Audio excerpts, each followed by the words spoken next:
Brother lads, welcome back to the Kosi Arsenal podcast. My name is Kosi. Welcome back to a brand new video. This is the latest Arsenal news and transfer news as well. We have a big injury update on Bukayo Saka. We have an injury update on White and also Raheem Sterling. Mikel Arteta has confirmed that Sterling will be coming back a little bit earlier than expected, and that's going to give us a real perspective on how we are going to handle January. Hit the like button, subscribe to the channel as well. Of course, injuries are going across the Premier League. It's not only Arsenal, but I would say having White out and having Saka out and Sterling at the same time, that was quite a devastating blow for the right-hand side in our team. Of course, I don't think we have missed Ben White that much because of Jalen Timber, his ability to play, at right back. He's such a real talent.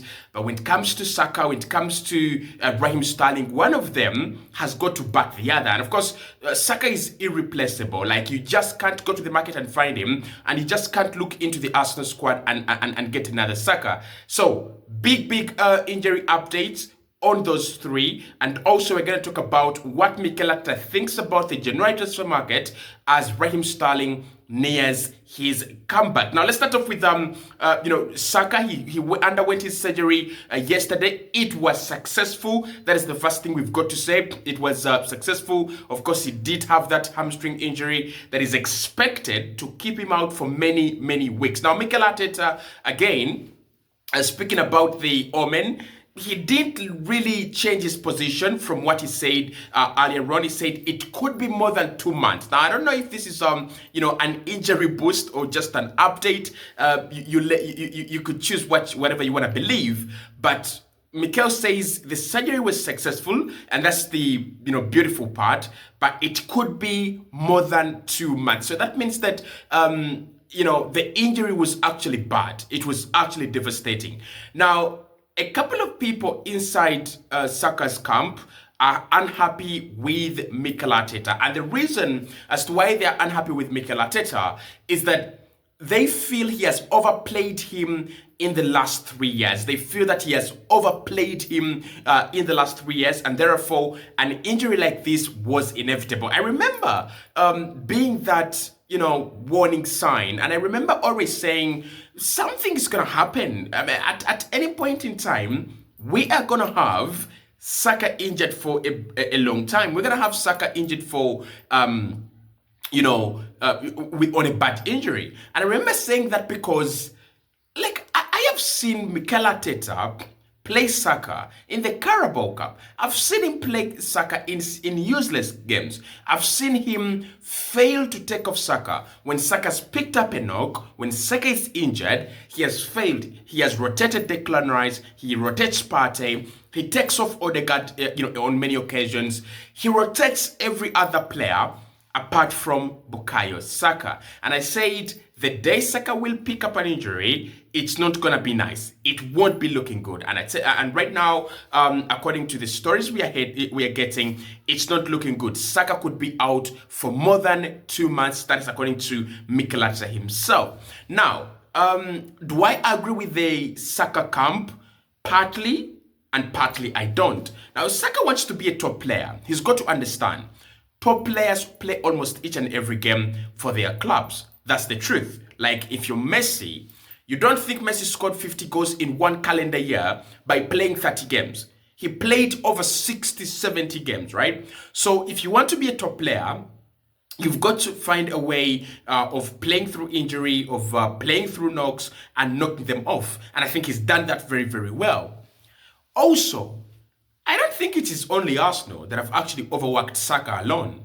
Let's talk about Southgate. Let's talk about England. Let's talk about the useless San Marino games, the useless Lithuania games, the useless games that England have been playing during international breaks, and they've been calling Saka, and they've been playing him. And on many occasions, we have already said, can't he catch a break?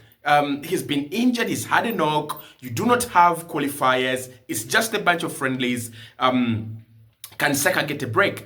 And the answer was no, right? So it's not only on Arsenal, it is also on the England national team. He's been on form in the last 3 years, and they have played him like crazy. But of course, the blame goes down to Mikel Arteta. He is your player. He's in your custody. You've got to take care of him. You've got to look after him. And I don't think we have looked after him well. I don't think we have protected him well. The referees, I don't think they give him enough protection. The club itself, I don't think is looking into resting him, because for 3 years now, we have been trying to find a player that can back up Saka. And this is where Mikel and Edu take their share of the blame, because for 3 years, first it was 2021. We tried to get Mikhailo Modric in 2022. Nico Williams last summer. You can see that the club knows there is need. There is a problem that needs a solution. But I don't know whether we are just too slow on the market, like you guys always tell me that we are very slow on the market, or it's just pure and utter negligence. It's one of the two. And for me, I think it's negligence, because you look at the transfers we have done, you look at the business we've done in the last 5 years. I don't think Arsenal are poor on the market. It was just negligence.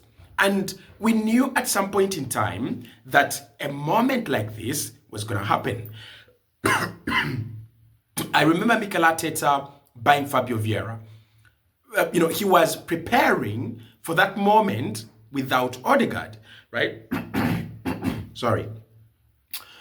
And I wonder why we've never thought about going to the market and successfully signing a guy that can help out Saka. We've never done that. So it's going to be more than two months. I hope that speeds up our reaction in January. But also, I hope that in the summer, now Mikel Arteta knows you need a backup for Saka. Now, the other story is about Raheem Sterling, which is actually good. Mikel Arteta himself confirming that Raheem Sterling is going to be coming back to the squad before time. Now, at first it was anticipated it was going to be a couple of weeks, which was actually causing a lot of panic within the Arsenal fan base and within Arsenal internally. But Raheem Sterling is going to come back sooner or later. We might have him for the next games after Wednesday. Wednesday we take on Brentford. So we might have him for the Saturday game. Or we might have him for the Newcastle game. It's a lot of football in January. It's been a lot of football in December. And it's a lot of football in January as well. But we will have him for the January fixtures. That's according to Mikel Arteta. And he says that is a big plus for us. And I think this might actually affect the way we move on the January market. Because the January transfer market is one that is going to be very, very tight. Man City, Man United, Liverpool, Chelsea, all these clubs, they're looking for at least one or two players. 1-2 players on the market. And January is such a market that doesn't have so many talents available. Like you could have 2 really good players available in the whole market, and then the rest is just a few loan deals that are just scrap. So I think Mikel Arteta is happy that Sterling is back, because that means that if Sterling does well, because I would prefer Sterling over Martinelli to replace Saka. If Sterling does well, we pray, fingers crossed, that means that maybe the club doesn't have to work under panic. Maybe we can focus on getting a striker in January. And then in the summer, we go and look at the wingers market, something like that. But Raheem Sterling is also coming back sooner than expected. Now, we've had a player that has been out for quite some time, and people might have forgotten about him, and that player is Benjamin White. I don't think you guys have forgotten. Have you forgotten? I don't think you've forgotten. I think it's about the fact that Gillen Tim has really played well there. And, we feel like, he can come back at any point in time. He can come back whenever he's ready.